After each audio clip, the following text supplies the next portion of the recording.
을 보겠습니다. 신약성경 319쪽 빌립보서 2장 5절 말씀부터 보겠습니다.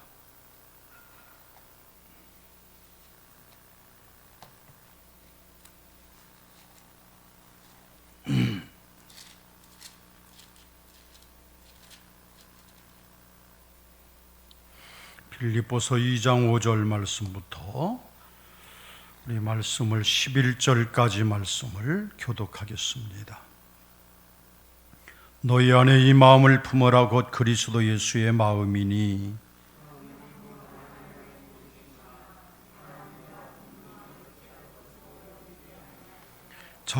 오히려 자기를 비워 종의 형체를 가지사 사람들과 같이 되셨고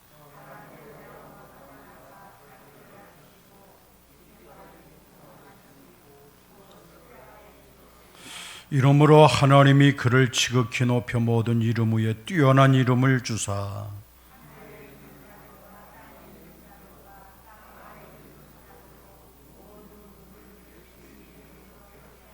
우리 다 함께 모든 입으로 예수 그리스도를 주라 시인하여 하나님 아버지께 영광을 돌리게 하셨느니라.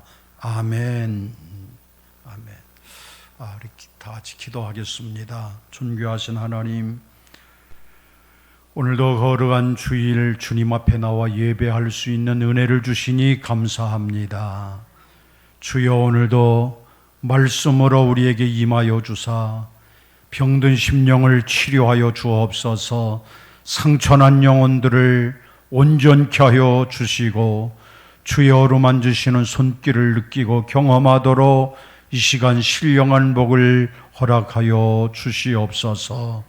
온통 세상은 여러 가지 근심과 걱정으로 가득해 있지만 주 안에 진정한 평안이 있고 소망이 있는 줄로 믿고 온전히 하나님께 나갈 은혜만 있게 하옵소서. 주께 감사하오며 예수님 이름으로 기도 올리옵나이다. 아멘.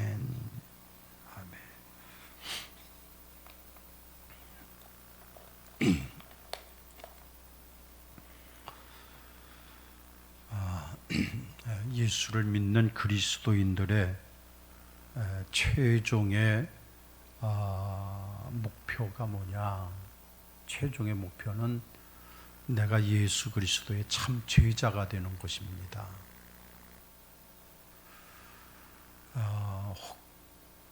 많은 분들이 오해하고 계시는 것이 예수 믿으면 제일 마지막에 예수 믿는 목적이 뭡니까? 물으면 내 병이 낫기 위해서, 내가 성공하기 위해서, 또 하나님께서 나를 평안케 하기 위해서 여러 가지 이유와 목적을 말씀하고 있지만, 그러나 우리 그리스도인들의 최종의 목적은 예수님의 참 제자가 되는 거예요. 내가 예수님의 참 제자가 되는 것, 그것보다 더 중요한 것이 없습니다.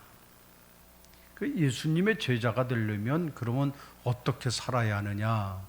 두 가지가 존재돼야 되는데, 그 첫째는 예수님의 제자가 되려면 세상을 거스러 살아야 돼요.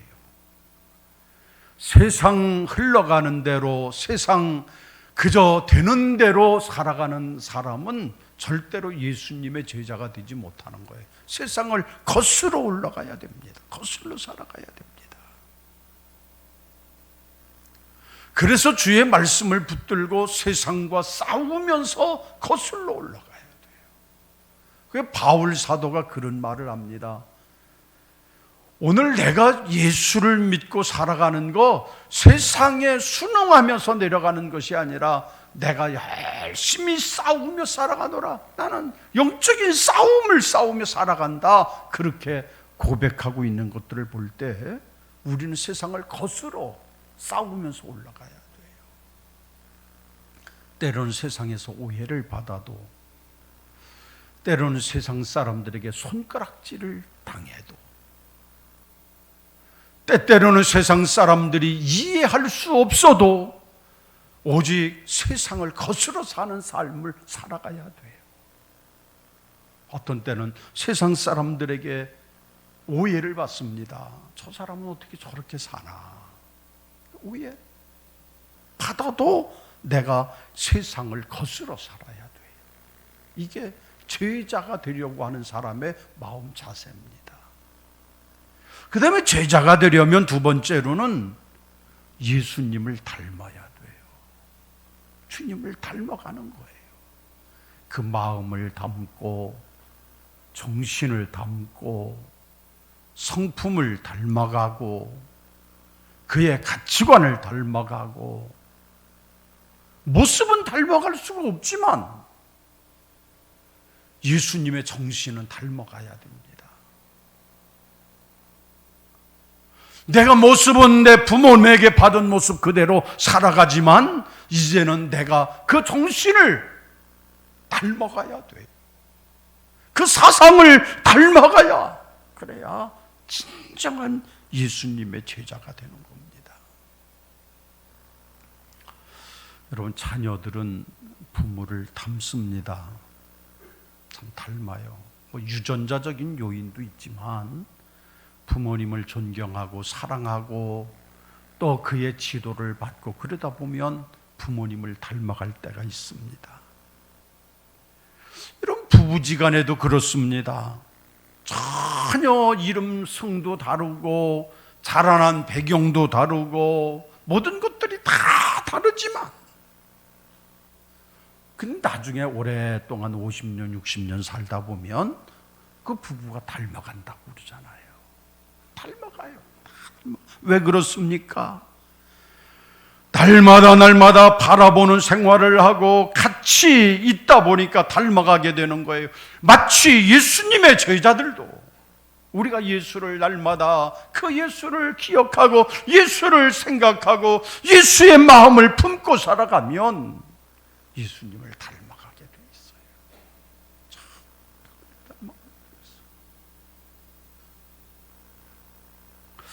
참 조금 그렇지 않을 수도 있지만 어쩌다 이렇게 보면은 말이죠. 예수 믿는 분들하고 저 절에 가시는 분들하고 보면 얼굴이 좀 달라요. 모르겠어요. 목사인 제 눈에 그렇게 보이는지 절에 오랫동안 다니는 분들은 보면은 꼭 부처를 닮아가요. 얼굴도 그렇고 이상하게 화장을 해도 여자들이 꼭 부처가 와서 걸어 다니는 것 같이 그렇게 하고 좀 뭔가가 좀 달라요. 예수 믿는 사람들은 또 보면 표정이 달라요. 예수 믿는 사람들 보면 달라요. 물론 다른 거는 말이 많아서 금방 알아요. 예수 믿는 사람들 보면은 말이 참 많다고 그래요. 그래서 어디를 가보면 금방 알아요. 권사님, 집사님 뭐 해가지고 보면 금방 알아요. 그런데 더 중요한 것은 뭔가가 그 마음속에 있는 정신이 예수의 정신을 닮은 것을 보게 돼요. 예수님의 마음을 닮아간 것을 보게 돼요. 닮아가야 돼요. 오늘 여러분, 오늘은 특별히 임원을 임명하는 주일입니다. 매년마다 하는 행사이고 또 우리 감리교회는 항존직이라고 하는 직은 장로밖에 없어요. 장로는 이 지방에 소속이 돼가지고 지방에서 죄명을 당한다든지 지방에서 파송을 받지 못한다든지 그러면 장로직이 떨어지는데 교회에서는 장로직을 떨어뜨리질 않습니다. 보통 그저 장로교에서 말하는 항존직이라고 얘기를 해요. 그런데 이 권사와 집사는 어떻게 됩니까? 장로교회하고 좀 다른 것이 있어요. 장로교에서는 안수집사 그러면은 그게 항존직이라고 얘기를 합니다. 그러니까 죽을 때까지 그 직을 없애지를 못해요. 설령 그분이 교회를 안 나갈지라도 그 직분은 그대로 있어요. 좀 모순이 많이 됐지요. 그래서 우리 감리교에서는 그런 모순을 범하지 않기 위해서 장로와 권사는 임시직 매년 임명을 받아야 합니다. 그래서 권사님들을 우리가 교회에서 형편적으로 그저 매년마다 다시 임명하고 다시 그렇게 하지는 않지만 매년마다 권사직임을 새로 받는 거예요. 집사님들이 매년마다 집사직임을 새로 받는 거예요. 그래서 언제든지 정말로 내가 사명을 감당하지 못할 때, 내가 사명 따라 살지 못할 때 우리는 그 직이 때때로는 없어지기도 하고 박탈되기도 하고 그러는 거예요. 그래서 참 이 임명이라고 하는, 이 임원이라고 하는, 직원이라고 하는 이 임명의 절차가 별거는 아닌 것 같아도 참 그렇게 중요할 수가 없는 거예요. 왜? 내가 하나님 앞에 새로운 각오와 새로운 마음으로 임명을 받는 거예요. 여러분, 담임 목사가 임명한다 생각하지 마세요. 하나님께서 정말로 오늘 나를 일꾼으로 부르신 거예요. 일꾼으로 부르시는 거예요. 얼마나 중요한지 몰라요. 교회에는 세 가지 종류의 사람들이 모여 있습니다. 근데 잘 들으세요. 첫째는 교회에는 구경꾼들이 있어요. 구경꾼이 있어서 그냥 뒤에서 팔짱을 끼고서 구경만 하는 거예요. 누가 잘하나. 저 권사는 어째 요즘 기도 생활이 좀 엉망이야. 그래서 팔짱을 끼고서 다 관망을 하고 그래요. 이게 뭐냐? 구경꾼입니다. 예수님이 사역을 하셨던 현장에도 보면은 벳세다 광야의 사람들을 수없이 모아놓고서 이 말씀을 가르치셨어요. 그 말씀을 가르치시는데 그 가르치실 때 어때요? 모여있는 사람이 장정만 5천, 6천이, 4천이 됐어요. 4천, 5천이고 부녀자들과 아이들을 빼면은 그거 엄청나요. 그래서 같이 합치면은 보통 2만 명 정도 된다고 그럽니다. 이렇게 많은 사람들이 벳세다 광야에 모여 있어요. 근데 그 가운데 보면은 제자가 있었고 또 그 가운데는 구경꾼이 있었고 또 그 가운데는 회방꾼이 있었어. 자, 보면은 그래요. 이 구경꾼이 왜 그러냐? 나중에 예수님께서 예루살렘으로 오셔서 입성을 하실 때 그 많은 사람들이 예수님의 기적을 보고 예수님에게 박수를 보내고 아, 참 잘한다. 누구도 잘했다. 저 어린 아이 물고기를 가져오고 보리떡을 가져오는 저 아이도 참 잘했다. 칭찬을 하면서 구경했던 그 사람들이 예루살렘에 돌아오는 순간에는 어떻게 됐어요? 그들이 다 예수님을 이제는 핍박하고 예수님을 박해하는 자들이 됐습니다. 저 예수를 십자가에 못 박으라는 거예요. 저 예수를 십자가에 못 박아서 예수를 빨리 끌어내리라는 거예요. 구경꾼은 어느 날 아침, 하루아침에 갑자기 그렇게 변화가 되는 거예요. 그러니까 구경꾼 된다는 게 참 무섭습니다. 여러분, 교회에서 구경꾼 되면 안 돼요. 근데 보통 우리나라에서 큰 교회들, 대형 교회들 섬기시는 분들 보면 구경꾼들이 참 많아요. 1년 12달 담임 목사님하고 신앙 상담을 하면서 영적인 지도를 받을 수가 있나? 그냥 모든 것이 조직사회처럼 얽매여서 그냥 거기에서 그냥 따라갈 뿐이지 대부분 많은 사람들은 팔짱을 끼고 구경합니다. 오늘은 우리 교회가 몇 명 모였네. 오늘은 어떻게 올 사람이 안 보이네. 오늘 목사님 설교는 어땠네. 구경하고 있어요. 구경해요. 근데 구경꾼 되면 안 돼요. 그 다음에 교회에 두 번째 있는 존재들이 누구냐? 회방꾼이 있어요. 회방꾼.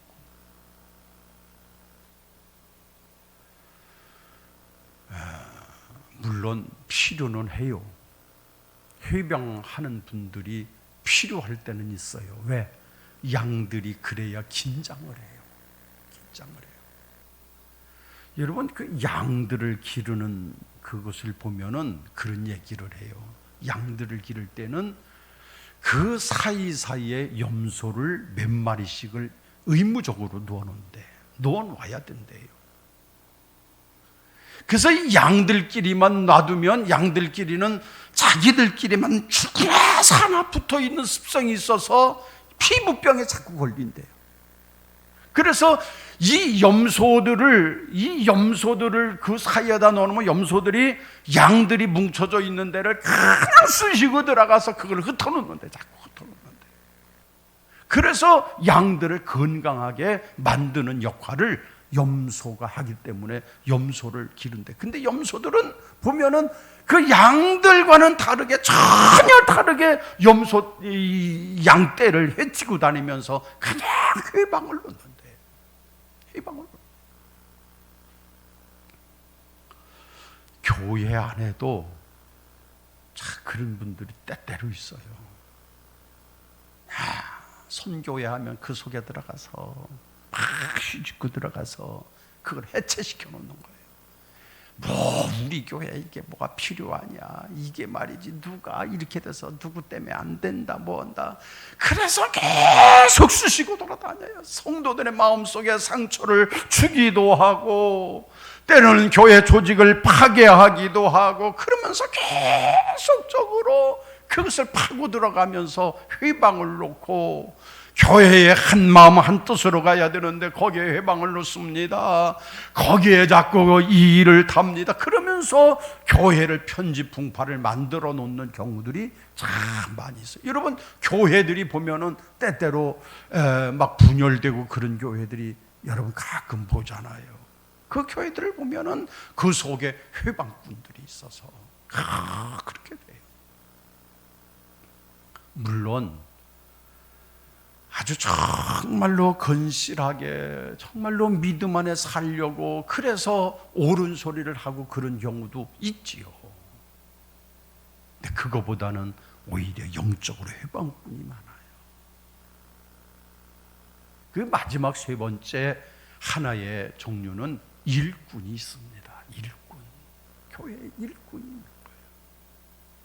말없이 봉사하고 말없이 충성하고 그저 묵묵히 내 가야 할 그 길을 걸어가면서 주여 주님만 바라보면서 살아가는 그런 일꾼이 있습니다. 교회 안에는 그래서 일꾼, 회방꾼, 구경꾼, 이 세 가지 부류 사람이 꼭 있어요. 여러분, 우리는 주님을 닮은, 예수님을 그대로 닮아가는 일꾼이 돼야 돼요. 저는 무엇보다도 중요한 것은 교회 일꾼이 얼마나 소중한지 몰라요. 여러분, 때때로 경험해 보시잖아. 때때로 경험해 보잖아요. 일꾼 잘못 세워놔서 교회가 어려움을 겪는 교회들 참 많이 있습니다. 일꾼 잘못 세워놔서 교회가 엉망진창이 되는 교회들도 많이 있어요. 일꾼 잘못 세워놔서. 일꾼은 어떤 일꾼이 되어야 되느냐? 오늘 예수님을 닮은 제자가 되어야 되는 거예요. 예수님을 닮은 제자. 첫째, 예수님의 마음을 닮아야 돼요. 일꾼은 예수님의 마음을 닮아야 돼요. 겸손함. 예수님의 마음은 항상 겸손함이에요. 예수님의 그 겸손함이 닮아야 돼요. 예수님의 겸손함을 닮지 못하면 진정 제자 되기가 어렵습니다. 예수님께서 제자들을 선택할 때 저 예루살렘에 유수한 사람들이 많은 곳으로 가시지 않았습니다. 어디로 갔어요? 갈릴리로 가셨어요. 갈릴리로 가셨습니다. 거기에서 제자들을 어부로, 그 어부들인 제자들을, 그들을 제자로 선택을 하셨습니다. 그 시대에 엘리트나 지성인들, 수재들을 선택하지 않으시고 주님은 어떻게 겸손한 자를 선택을 하셨습니다. 겸손한 자. 참 겸손한 자를 선택을 하셨어요. 주님은 겸손한 자를 선택을 하세요. 겸손한 자. 주님을 따르는 제자라면, 하나님을 아버지라고 부르는 참된 하나님의 자녀라면 내가 겸손해져야 돼요. 항상 하나님 앞에 겸손해야 돼요.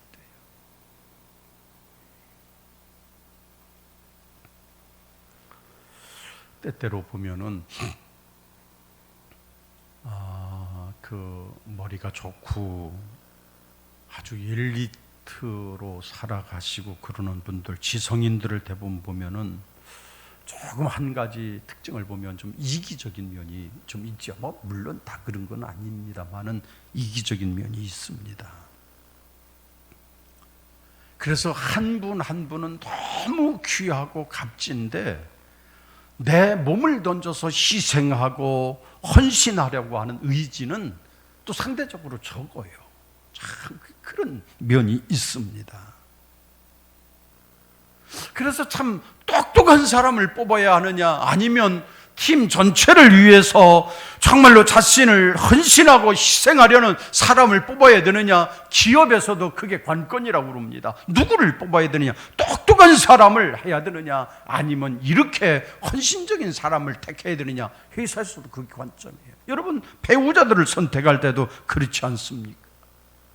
머리 좋은 사람을 선택할 거냐, 아니면 덕이 있는 사람을 선택할 거냐, 그게 늘 관점이 되지 않습니까? 그것이 참 관점이 된단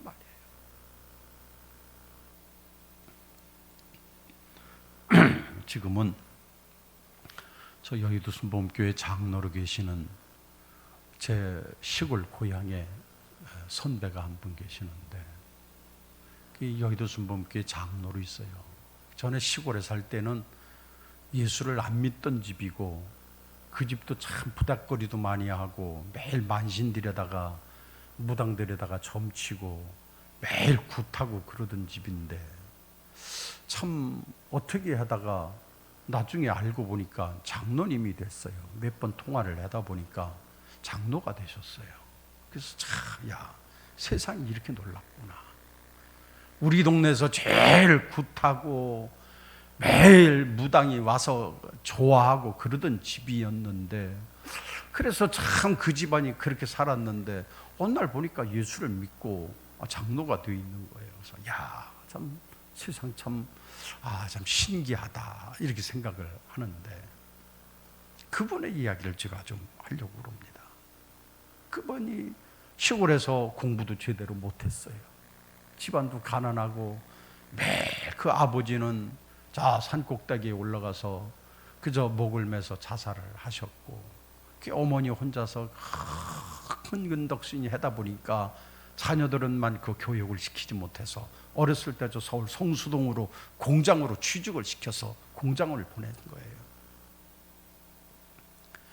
거기서 열심히 일을 한 거예요. 자기 아세요? 어떤 상황이든지 간에 열심히 최선을 일한 거예요. 그래, 그렇지 않으면 내가 저 시골에서 농사도 제대로 농사거리도 없는데 내 농사지을 열 텐데 이 공장이 있어서 내가 이렇게 살았구나. 그래서 열심히 일을 했어요.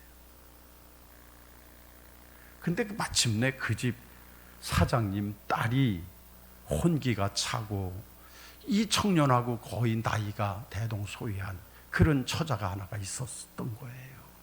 내가 이제 사위를 봐야 하는데, 무남동녀인 이 딸 사위를 봐야 되는데 누구를 택해야 되느냐 고민을 하면서 고민을 한 거예요. 돈 많은 사장님네 그 딸이 시집을 간다는데 신랑감이 얼마나 많겠어요. 신랑감이 여기저기서 많이 들어옵니다. 똑똑한 사람 많습니다. 서울대학교 출신도 많이 있습니다. 사자 들어가는 사람이 들어옵니다. 누구님 막 그냥 들어오는 거예요. 얼마나 똑똑한 사람이 많은지 들어오는 거예요. 그런데 한편으로는 그 사장이 늘 눈여겨보던 청년이 있었던 거예요. 야, 저 녀석 애가 배우지는 못했어도 어떻게 저렇게 진실할 수가 있을까? 좀은 보니까 내가 있으나 없으나 한결같이 잘한단 말이에요. 참 괜찮은데. 그 자기 사위로 삼자니 학력도 뚝 떨어지고 자기 딸이 쳐다도 안 보고 그런단 말이에요. 그 고민을 하셔야 돼. 그분이 어떻게 하면 좋을까? 결단을 한 거예요. 똑똑하고 잘난 아이들은 얼마든지 많이 있지만 그 아이들은 이 아이를 사랑하는 것보다 내 돈 때문에 오는 사람들 테고, 저 아이에게 이 회사를 맡기고 내 딸을 주면 저 아이는 마지막까지 성실하게 할 거다. 그래서 그 청년을 자기 사위로 선택을 하고 얘기를 했습니다. 회사가 벌컥 뒤집힌 거예요. 아니, 한갓 공장에서 일하고 있는 그 형편없는 저 청년이 사장의 사위가 되다니 깜짝 놀란 거예요. 시골에서 그 연락이 왔어요. 저 성아, 저 사람이 말이요, 그 회사 사장이 되고 사장의 사위가 됐대. 아무도 안 믿는 거예요. 아무도 안 믿어요. 에이, 그럴 리가. 아니, 걔가 뭐 공부를 한 게 있나? 걔가 뭐가 대단하다고 그렇게 하겠어? 그런데 알고 보니까 정말로 그렇게 된 거예요. 사장의 사위가 됐고, 그리고서 그 회사의 대표가 되고, 이런 거예요. 그래서 참 지금도 보면은 우리 동네에 그게 자랑거리예요. 그래서 그분이 시골에 땅이 나고 집이 나고 그러면 다 사들인대. 그냥 무조건 다 사들인대. 그래서 내가 사랑하는 우리 고향, 내 어린 시절의 기억이 묻어있는 이 고향 땅, 내가 고향 땅을 늘 찾고 그렇게 한다고 얘기를 들었어요. 자, 여러분은 어떻게 생각하십니까?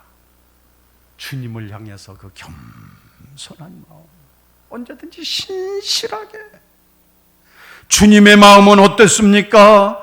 예수님께서는 말씀하십니다. 제자들에게 너희는 십자가를 너희가 지고 가라고 말씀하시면서 십자가를 지고 가는 이 삶, 이 마음이 겸손한 마음이 아니고는 가능할 수가 없는데, 이 마음이 너희를 온전케 하리라 그러면서 십자가를 지는 그 마음이 진정한 주님의 제자의 마음이라고 하는 것을 가르치고 있습니다.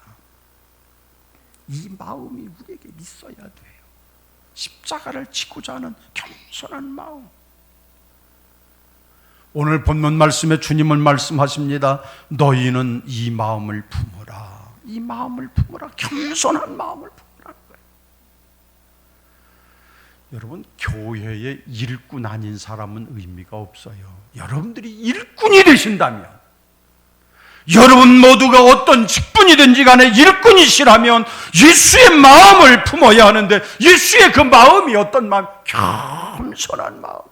나보다 남을 낮게 여기는 그 마음, 겸손한 마음이 주님의 마음임을 기억하셔서 우리 모든 일꾼들이 겸손한 마음으로 사시는 은혜가 여러분에게도 있게 되시기를 주님의 이름으로 축원합니다. 그 다음에 두 번째로는 예수님의 정신을 한번 생각해 보십시다. 예수님이 어떤 정신을 가지고 세상을 살으셨냐라고 하는 거지요. 예수님 어떤 정신을 가지고 사셨을까요? 예수님의 정신은 한마디로 표현하면 죄자들을 발을 닦아주시는 섬김의 마음이에요. 섬김의 마음이에요. 예수님께서 마지막 만찬 때 일일이 죄자들의 발을 다 직접 씻어주셨어요. 지금까지 그런 일이 없었어요. 제자들의 발을 다 씻어주신 거예요. 이게 뭘까요? 그러면서 너희도 이렇게 하라. 섬김이 이 땅에 살아가고 있는 주님의 제자들에게 있어서 제일 중요한 마음이 섬기라는 거예요. 섬기라는 거예요. 다른 사람을 더 낮게 여기고 그저 더 존경을 하고 그저 그렇게 하라는 거예요. 섬기라는 거예요. 사람이 높아지면 섬기기가 점점점 어려워집니다.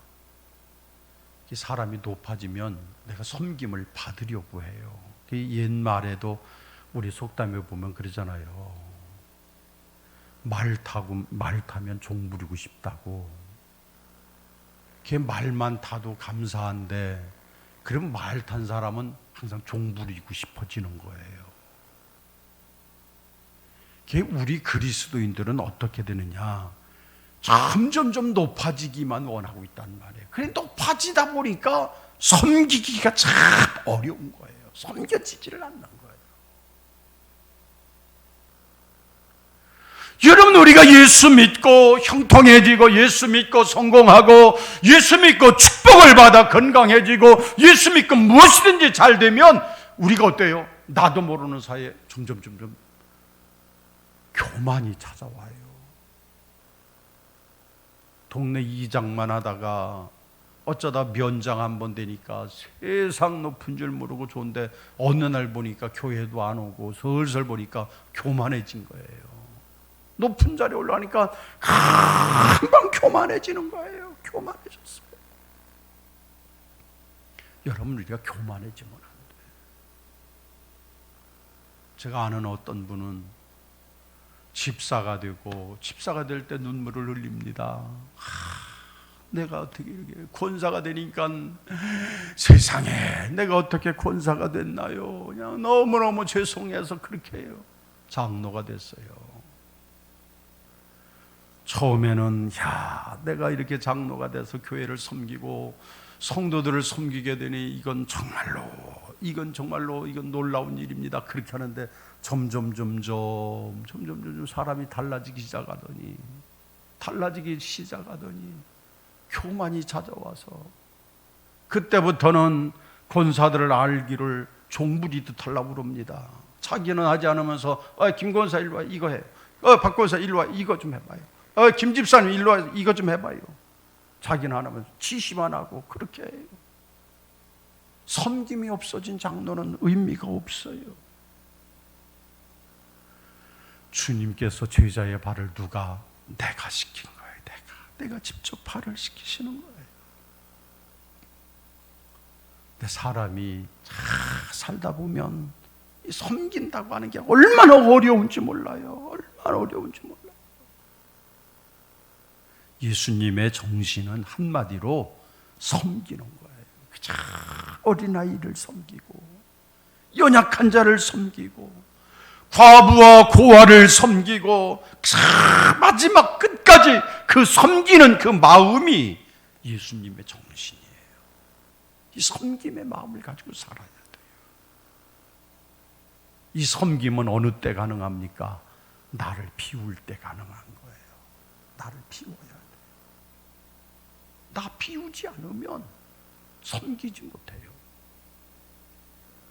내 마음을 비워야 돼요. 제자들은 주님이 오라고 부르실 때 다 버리고 떠나갔습니다. 배도 버렸습니다. 아버지도 버렸습니다. 그물을 버려뒀습니다. 그리고서 주님을 따라가는 거예요. 버린 다음에 따라가는 거예요. 여러분, 제자된 사람도 마찬가지예요. 내 비움이 있어야 돼요. 나를 비우지 않고는 갈 수가 없어요. 자기를 부정하지 않고는 주님의 종이 될 수가 없습니다. 여러분, 엘리야는 어떻습니까? 엘리사가 엘리야에게 선생이라고 부르면서 내가 당신을 따르겠다고 주님을 따른다고 했을 때 어떻게 했어요? 너는 나를 따르라. 엘리야의 말 한마디에 엘리사는 자기가 밭 갈던 쟁기를 부수고 소를 잡고 그리고서 선생 엘리야를 따랐다고 그랬어요. 나를 비운 다음에 떠나는 거예요. 예수 믿는 사람의 마음이 바로 이 마음이 있어야 됩니다. 이 마음을 가지고 우리는 따라가야 되는 거예요. 비우는 모습. 예수님께서는 다 비우셨어요. 예수님 다 비우셨어요. 오실 때도 마구간으로 오시면서 다 비우신 모습이에요. 예수님이 이 땅에 살으셨던 33년 동안의 생애는 다 비움의 삶이었어요. 비웠어요. 다 마음의 모든 것 찌꺼기 하나 남기지 않고 다 비우신 거예요. 그러면서 주님께서는 잔잔한 삶, 그저 섬기는 삶을 사신 거예요. 우리가 예수를 믿으면서 내 안에 있는 자아를 죽이고 그저 비움으로 그저 섬길 수 있는 마음의 자세, 이 마음을 가지고 여러분 모두가 사실 수 있기를 주님의 이름으로 축원합니다. 비우면서 살아가야 돼요. 우리나라의 초기 기독교사를 보면은 우리 감리교회의 이용도 목사님이라고 하는 분이 계세요. 이용도 목사님이 33살 때 그 병 때문에 돌아가셨어요. 예수님의 나이와 똑같이 33살에 세상을 뜨셨는데 그 33년 동안 이 땅에 있는 동안 그도 엄청나게 우리 한국 교회의 영성의 기초를 놓았던 분이 이용도 목사라고 하는 분입니다. 지금도 이용도 목사의 신학을 연구하고 이용도 목사의 삶을 조명해보고 이용도 목사가 살았던 흔적을 되새겨보고 그런 모임이 있어요. 이용도 목사의 대단하신 분이죠. 그가 처음에 예수를 믿을 때 철로역정이라고 하는 책을 읽기를 시작했습니다. 예수를 믿고서 책을 이것저것 다 철로역정을 읽어서, 여러분 잘 아시죠? 존 버년이라고 하는 사람이 쓴 책인 철로역정이라고 하는 책이 있어요. 저도 어려서부터 교회 학교 다닐 때 그 책이 얼마나 감동을 받았던지, 그 책이 굉장히 대단한 책이에요. 그래, 그 책을 읽으면서 이용도 목사가 결심을 했습니다. 그래, 나도 예수님처럼 살아야 되겠구나. 예수님처럼 살아야 되겠구나. 그리고 그때부터 이용도 목사가 고무신을 신고 다니면서 전도를 하고 항상 옷은 흰 두루마기만 입고 그러면서 예수의 제자가 돼서 나는 예수의 정신으로 살아가야 돼. 그러면서 없는 사람들을 섬기고 모든 교회들을 섬기고 성도들을 섬기고 모든 세상 사람들을 섬기면서 한 걸음 한 걸음 예수님처럼 살았던 그분이 이용도 목사라고 하는 분이에요. 그 마음이 우리에게 있어야 돼. 섬기는 마음이. 내가 알아서 안 사람이기 때문에 섬기고 모르면 횡 지나가고 이게 아니에요. 누구든지 그리스도 안에 있으면, 누구든지 예수 그리스도 안에 있으면 진정으로 섬기는 사람이 돼야 돼요. 섬기는 사람이 돼요. 저는 가끔 여기에서 있다 보면 참 많은 분들을 만나잖아요. 그럼 제가 평소에는 일을 할 때는 일복을 입고서 일을 하다가 보면 누가 오셔서 두리번 누구를 찾는 것 같아서 제가 일손을 멈추고 내려가서 어떻게 오셨습니까? 이야기를 하면은 얼마나 자세가 고자세인지 몰라요. 그러면서 한참을 이야기하다가 이 교회 목사님은 누구신가요? 그래요. 제가 목사인데요. 그럼 그때서 이제 달라져요. 목사님이십니까? 옷을 그렇게 입으셔서 제가 목사님. 옷을 입었던, 옷을 벗었던, 옷을 안 입었던 간에 그리스도인이라고 하면 그리스도인의 향기를 누구든지 섬기고자 하는 마음으로 진실되이 그런 자세가 필요하지 않겠어요? 여러분 그렇잖아요. 상대방이 누구인든지 간에 내가 그리스도인이라고 하면 정말로 예수님의 그 정신을 닮아가는 섬김의 정신이 내 안에 있다고 하면 어린아이일지라도 정말로 다가가서 그를 섬기고 사랑하는 그 마음이 있어야 되는 거 아니겠어요? 우리는 그렇지가 않을 때가 참 많아요.